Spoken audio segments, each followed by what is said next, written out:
Hey guys, so I thought I'd do a little video to just do an update on the tank. I made a pretty major switch here, probably getting close to 2 weeks ago now. As many of you know, I've always ran metal halides on this tank. Have for since the first time since it's been running really. That and I had the cheap Chinese LEDs just kind of across the front. As you can see, there's just these black boxes that I just used the blue channels on, and a couple of the cheap Chinese blue LED strips across the back, and then I had 5 250 metal halides on this. Well, I recently switched this tank out to the sky LEDs, and so there's 5 of them on the system, 5 of them every 2 feet, one every 2 feet. And I'll tell you, I'm really liking them. The coral seems like it hasn't changed a bit.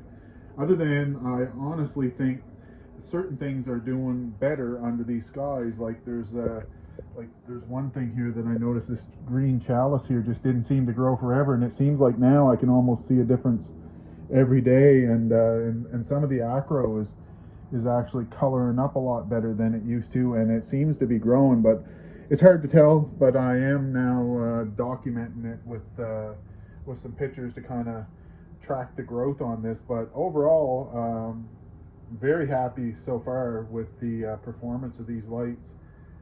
I really like the programming aspect. I had Radions, tried them, and just hated the programming, hated the software.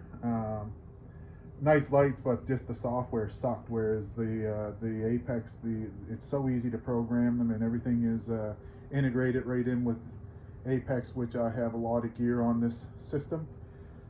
So anyway, just kind of thought I'd do a quick video just to share that and to document the tank as well, and the progress as time goes forward using these sky LED lights. So there you go, a little look at the tank.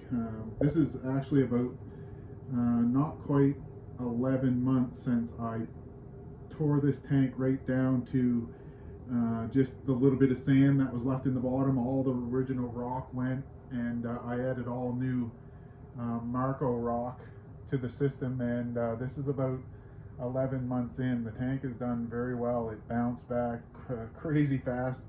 I didn't even take the fish out of the system when Buddy bought all the coral and rock. He just we left the fish in the tank and put the new rock in, and the tank really never skipped a beat, and it's just blew up in growth now. And I went a little silly and also added this 300-gallon 6x3x2 to the system. It's all tied in, and actually in another part of the house there's actually a 350-gallon, one of the original tanks that I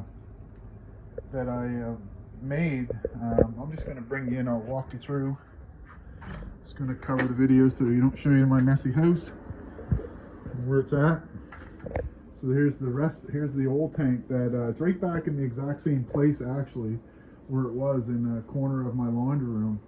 This is an 8 foot by 32 or 34 tank by 25 with the angled center overflow. If you guys been following any of my videos for a while, this is the first acrylic tank that I built for myself. I built a few before then, and then I built this one. I think it's about 7 years ago now, and the opportunity came up to buy it back again, and I did, and I've had it probably about 3 or 4 months now, excuse me. And this tank too is lit with sky LEDs as well. There's 4 of them over this tank, and it's tied into the main display through a craziness of plumbing that connects it all together. This is kind of like this barrel here acts like a buffer, so I have my return pump in here that feeds the system, but yet there's a feed comes from my display tank that feeds into this barrel and mixes, and then runs back this pipe back to my sump that's under my 500-gallon. And then this is kind of my mixing station here for my salt water, for my water changes.